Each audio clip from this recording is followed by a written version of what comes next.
Hello, my beautiful lovelies. You are watching Daily Devotional, and my name is Red Moon Eagle, and this is a banked daily devotional.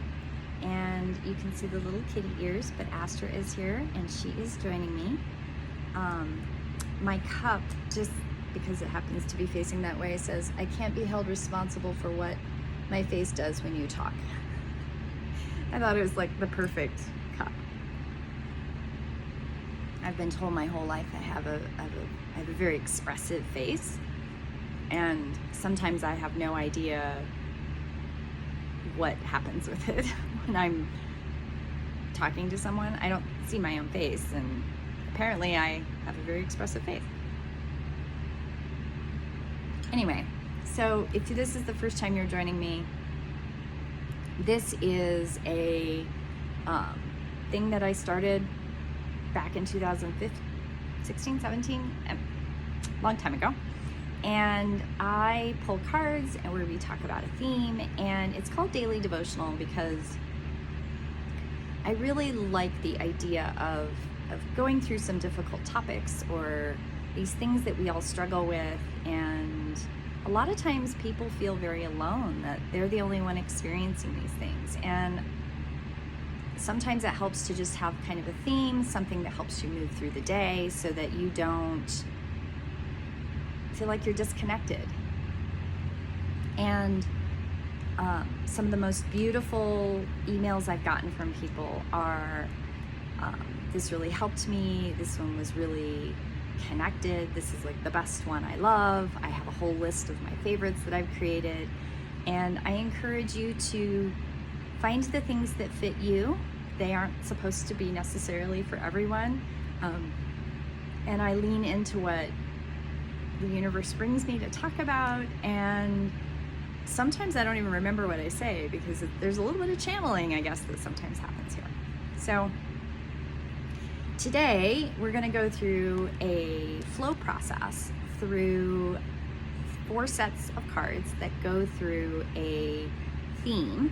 And each card deck kind of addresses a particular number sequencing in this flow. So we're going to start with the Sacred Geometry. This is a 1-5, and the card is 41, Synergy. The frequency of synergy supports our allowance and acceptance of not so obvious, never seen before combinations and unions that result in new ways of functioning, working, thinking, relating, loving, and being. It reminds us to embrace the unfamiliar so that new and yet exciting co-creations can give birth to a new reality. The word synergy comes from working together. It can be described as a result of something that is greater than the simple sum of its individual parts. In the new energy, we can expect synergy not to only refer to a process with an outcome that is greater, but to one that involves uniting elements, energies, and even undefined attributes to create something that is completely new, different, and unexpected. In this activation, energy is represented through the uncommon rather than bold choice of color combinations. By itself, pink can represent divine femininity, love, nurturing stillness. Purple can bring consciousness and insight. But as this communication is taken in, brought to the core and surrounded, transcending release to the earth plane in an appropriate energy that is aligned with consciousness. The effects of this release ripples through the emotional planes, the water, the mental plane, the emotional plane, to the DNA level, coding in the background. I love that. I love how some of the card descriptions in this oracle, they describe like why they chose the colors they chose. So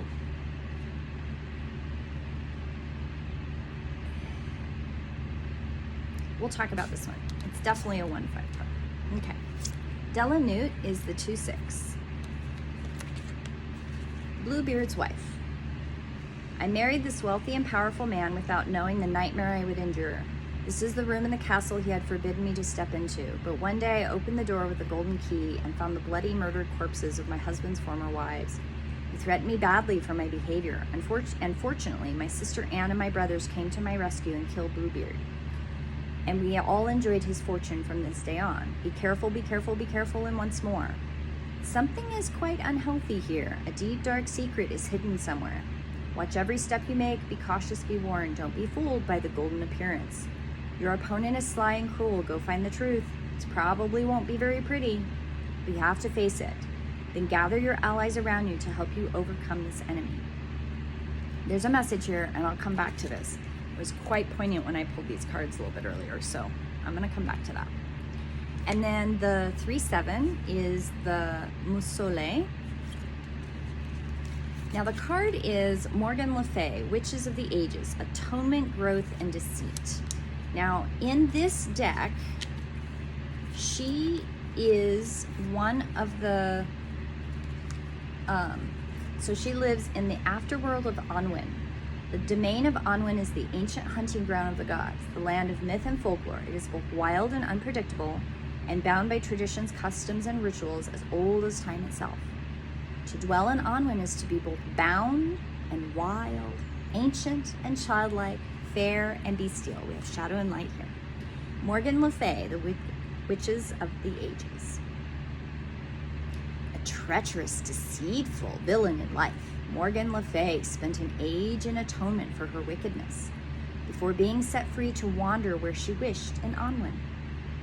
A trickster, a shapeshifter, she takes on the form and nature of all that she encounters, to better learn of it and its place in the world beyond. Morgan Le Fay reminds us that through service, even the wickedest among us may learn from our misdeeds and lie as a tool that is a lie. That a lie is a tool which can be used for good and for evil, and that the best way to learn from others is to spend time walking in their footsteps. The domains of atonement, growth, and deceit. And there's layers in this. We'll come back to that one as well. Lantern Oracle. This is the 4-8 dynamic.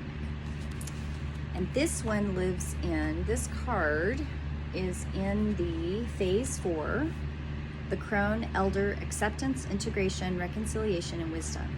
And the card here is 39, Perspective. A calm and clear mind is free to see differently. Our emotions are all about perspective.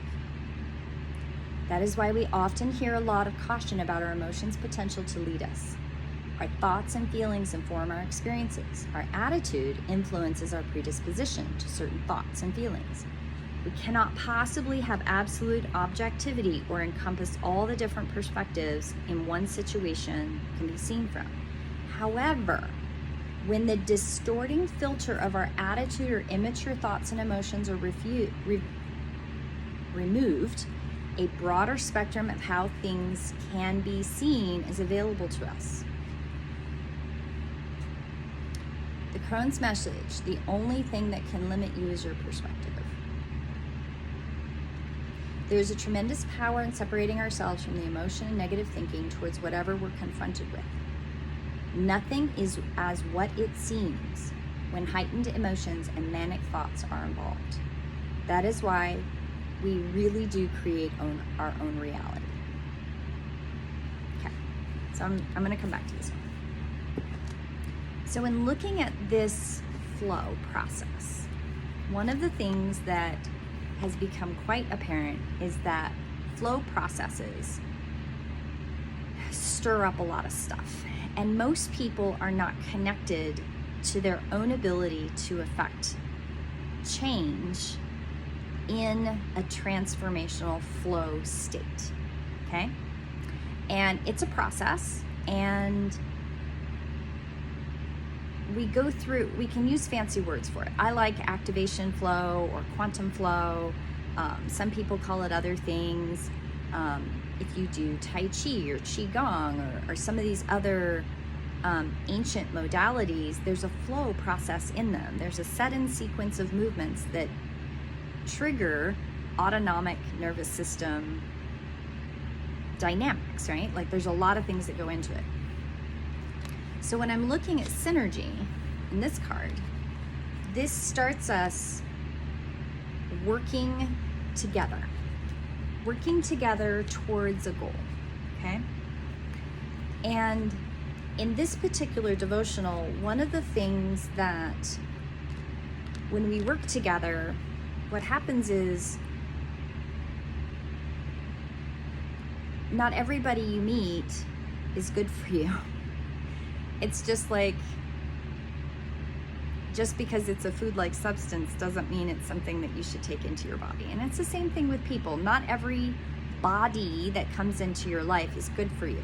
You have to learn to discern through your community who's good for community and who's not good for community. And I don't mean in a cult-like setting, right? Like it's, well, if you don't believe the way I do, then you're gonna go to hell. I'm not talking about that.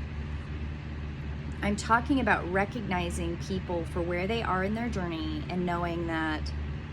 So I can think of somebody off the top of my head. I met this person through some of the learning I've done in the last 2 years. You can go back to other videos and know what that is. And this person that kind of came in, and at first I thought, oh, this is pretty cool. This person has some interesting perspectives. Again, no soul is evil. I've never met any evil soul, but I've met people who make not nice decisions and hurt people, right? And this person that came in because they were part of my class, because they, you know, it's a new paradigm, it's a new community, so I want to learn all the things because it's important. And I give people the grace to be themselves. It's kind of I've learned that part of this is part of my neurodiversity, but I genuinely believe that people are gonna do good and say good and be authentic and make good choices if given difficult situations. But in reality, that doesn't happen. People are traumatized, people have backgrounds, people have their shit, right? And so this person came in, and because this was a new synergetic flow and this new community, and I love the allowance and the acceptance of the not so obvious, the not so seen before, except this person was not good for the community. This person was manipulative, this person was very lonely, and not that they brought in bad ideas, that's not what I meant. They weren't bringing in bad ideas. They were coming from a place of trauma. And this person got in the middle of somebody else's relationship, and this couple I knew was really struggling, and this person was just not in a healed enough state and not in a place of compassion and understanding, and because they had their own stuff, they were also meddling with other people and creating a very negative, manipulative place. It was not good. So this person is no longer in the community, and not because they're a bad person, but because where they were at that time was not a good place for those that were learning, that were in a vulnerable place in their learning, because this person was taking advantage of that. And you have to be careful. Just because you're part of a community doesn't mean anybody and everybody that comes in is good for the community. Again, it's not because they're bad, okay? It's just that communities have things that bring them together. There's a right and a wrong felt sense of like, is this a good fit for right now, right? It doesn't mean the fit isn't going to be good in the future. But it is important that when someone new comes in, that everyone in your community, in your group, in your connections feels safe. And if someone doesn't feel safe, it needs to be addressed. And everyone has equal voice. Equity in community is something that our Western culture does not do very well. And we are learning as a culture, as a wider societal perspective. We say we have democracy, but we we also don't know what that really means. We don't know how to do that in a healthy way without othering people of race, color, culture, background, sexuality, gender, religion. We don't know really how to do it. We're still experimenting. It's a grand experiment. That's why when you talk to some psychics and they talk about the grand experiment of Earth, yeah, we're like in the middle of it. And Morgan Le Fay. So this is the 3-7 dynamic in this quantum flow process. At least that's what I think of it as. This is the shadow and the light. And this is the ability to learn through experience, right? Learning through doing. And just like this person, right? One of the reasons I recognized the person when they started some of the machinations is I've lived not only in communities that have had these people that have come in and blown everything up, but I've been there. I've been in the shadow place that this person was in. And I made awful decisions. I've been through some shadowy stuff. It's not like I lived the charmed life and have never done anything wrong. So I recognized the behaviors, and I also recognized how that learned experience of my own, both as somebody who was in a shadowy place and was really traumatized, and this person that I'm talking about did something that I did not do. They were going into psychedelics and they were not getting proper counseling, and everything that's a shadow can be cured through X, Y, and Z.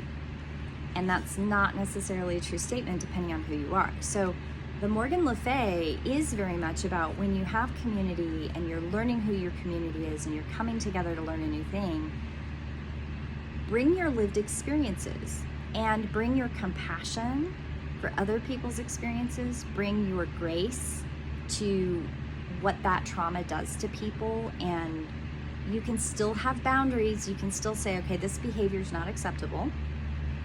That's a good thing. And not judge them. Morgan Le Fay teaches us you can do bad things and still learn and grow and become a better person. There's actually a famous country singer. I believe his name is Jelly Roll, I think that's right. I think his name's Jelly Roll. But I was listening to a podcast and he was a talker on it, and he said, I did some shitty things and I went to jail and I turned my life around and I just want to make music, right? And it was a beautiful story. I listened to a little bit of it and then I got distracted, but that's Morgan Le Fay. This person, if they come back and say, yeah, I've done healing and I recognize what I said and did was wrong, I can recognize that that was destructive, but I still want to belong. Absolutely. You can accept people in and out of a community and still have good, healthy boundaries, make sure that every voice is heard, make sure that everyone is safe, and still be okay with those boundaries. It doesn't mean that they're vilified. I don't want anybody to feel vilified. And at the same time, if you're gonna hurt people, you have to go do your healing. You have to go do your healing. And sometimes if you can't do that in a healthy way in a community, there's a little bit of an out of a community thing. Maybe you go find a different community to heal in, and that's okay. We move amongst communities all the time. Things grow and change and morph and transform, and that's a beautiful thing. And the synergy of our connection to each other is always at the heart of it. Which leads me to the final card, the 4-8, in the flow. And this is perspective. A calm and clear mind is free to see differently. Now, the difference in this, the only thing that limits you is your perspective. And the thing about emotions is that in our metaphysical, spiritual stuff, like I'm putting stuff out in a daily devotional, right? And a lot of times people think that to be spiritual or religious is that you only have positive thoughts, you only have good emotions. That's very toxic, and it's a form of narcissism. And it is spiritual bypassing. It is tamping down on the emotions and only letting yourself feel positive, be good. Only do these mindfulness things and you will be healthy, you will have wealth, and you will have abundance, you'll have good relationships if you just change your mindset. I understand where it comes from, both in a toxic narcissistic way and in a positive mindfulness, spiritually connected perspective way. And in the 4-8 dynamic, it teaches us about being authentic, being real, being integral to who we are, and being able to be with other people no matter how they show up in the world. Is this person that came into our community, are they bad? No. This person is not bad. The person that I'm referring to is not a bad person. This person is not evil. They are not. I genuinely don't believe that this person's behaviors were consciously intentional. I do believe truly that this person was coming from a place of trauma. This person was coming through the shadow of doing things that they were unaware was causing huge problems. And what happens with this is when you have somebody who is in a shadow that is, using their gifts for manipulation, for emotional manipulation, for narcissistic or sociopathic type behaviors, it's easy to go to a place of judgment. That's easy. What's harder is to go, are they hurting? What's the trauma they've encountered? What are the things they're struggling with in their day-to-day life? Why did they buy into the MLM? Well, they bought into it because it's safety, it's a form of community, and it's a toxic community, but at least they're with someone, they're not alone, right?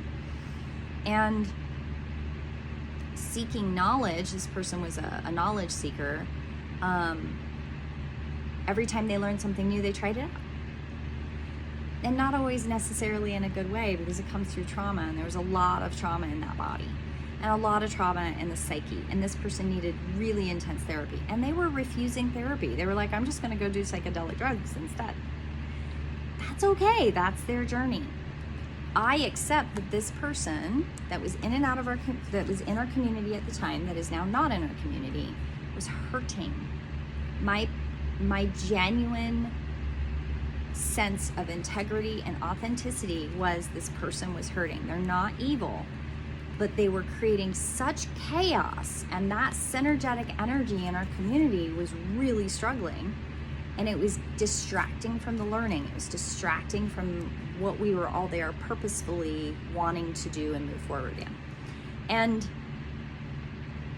I think this particular Synergy card is powerful. The frequency of Synergy supports our allowance and acceptance of not so obvious, never seen before combinations and unions that result in new ways of functioning, working, thinking, relating, loving, and being. It reminds us to embrace the unfamiliar so that we can have new and yet exciting co-creations that give birth to a new reality. This person that came in and then left taught everyone in the community a perspective, a new perspective of how to use the awareness of the body activations and work through those triggered traumas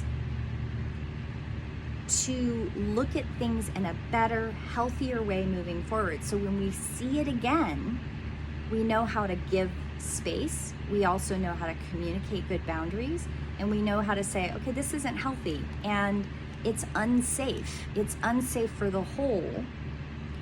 And how do we say, okay, you have this opportunity with us, and to do that, these are the behaviors we can't accept.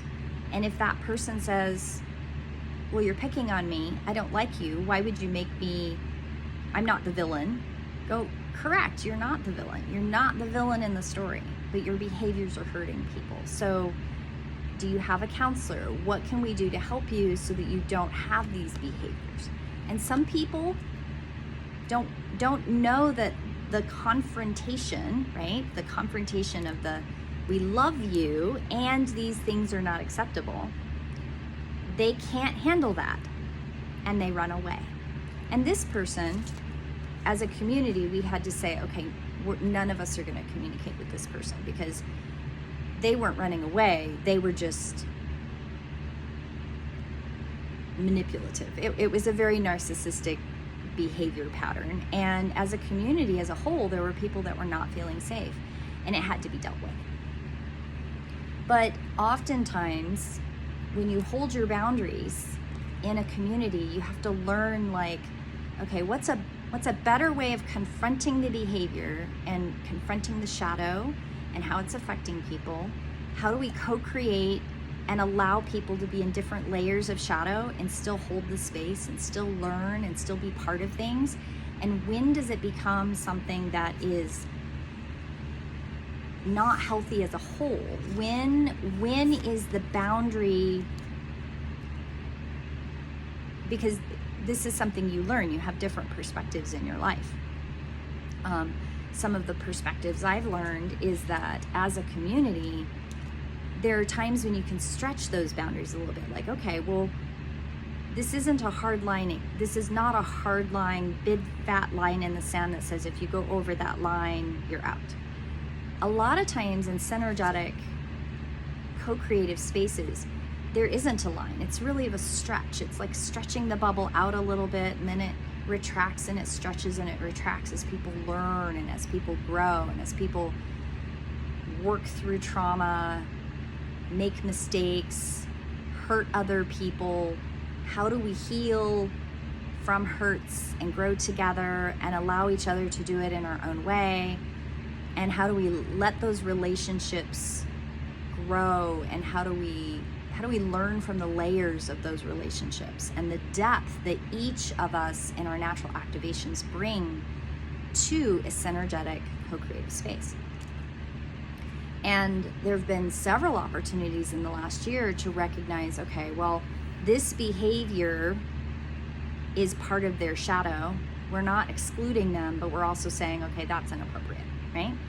And sometimes there's it's a bigger thing. Like, how do you communicate that this is not appropriate? And a lot of times, and I've seen it happen over and over and over again, people run away. They run away because they can't see their own harm. And I've had friends over the years go, Rad, this is harmful. This hurt me. And my confusion of, oh, and I would withdraw and I'd sit with it and I'd try to figure it out. And honestly, a lot of times I go find a counselor. This is what happened. These are the facts. These are the things that I did, and I own them all. The shadow, the good, the inner thoughts, the things that nobody knows what I'm thinking. I own it all with my counselor. HIPAA, right?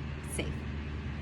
And sometimes that outside perspective from a neurotypical person or somebody who just has more lived experience, somebody who has more perspective, somebody who has more tools in the toolbox, can say, yeah, that was pretty awful, Red. You probably should have maybe looked at it from this perspective or done this. Do you even know why you did that? I'm like, no, maybe, I don't know. Did I do wrong? How do I fix it? And sometimes you can't fix it. Sometimes when you go through the journey of the shadow, you hurt the people around you so much that you can't fix it. You can't go back, and they're not ready to heal. And they're not ready to accept that you are trying to help heal it, and that's okay too. Sometimes when people run away, they're in so much pain, they don't know how to heal from that. And I've run away and I've tried to go back to like fix it and heal it and try again. And the other person was so hurt that they were like, I'm not ready for that yet. And I have to accept that. I have to be okay with that. I have to be okay that I said something really hurtful, that maybe I was in the wrong. And I'm okay with that. I'm okay with those accepted things. And then genuinely, joyfully surprised, because I've had it happen where I was like, okay, I genuinely must have hurt that person. I'm really grieving for that lost friendship. I want it to be better. I tried to make it better, but it was so confrontational. It became all about me. But there were two sides to that story. And I'm like, I will own mine, but I can't own yours in that interaction. And then years go by and that person says, yeah, I'm ready to repair. And then I can be genuinely joyful for that. And then there are those that I will never be able to heal, and it's okay too. And it's also okay to say, that person is going to continually hurt me. It's okay for me to say, I don't need that in my life. But when you're talking about community and you're talking about interpersonal connections and relationships, it's really hard to know where the stretch and the boundaries should be if you don't have perspective, if you have not had the grace and the compassion to understand the shadows that people carry with them. And it's okay to have boundaries. It's okay to have restrictions. It's okay to say, these boundaries are for me. And if you can't respect them, that's fine. But I have to respect my own boundaries because I created them to keep myself safe. And I can also do that and leave the door open for not obvious and not seen opportunities of co-creation and community. I hope you all have a beautiful day, my friends. And I will see you in prayer. Blessed be. You can do this. You're not alone.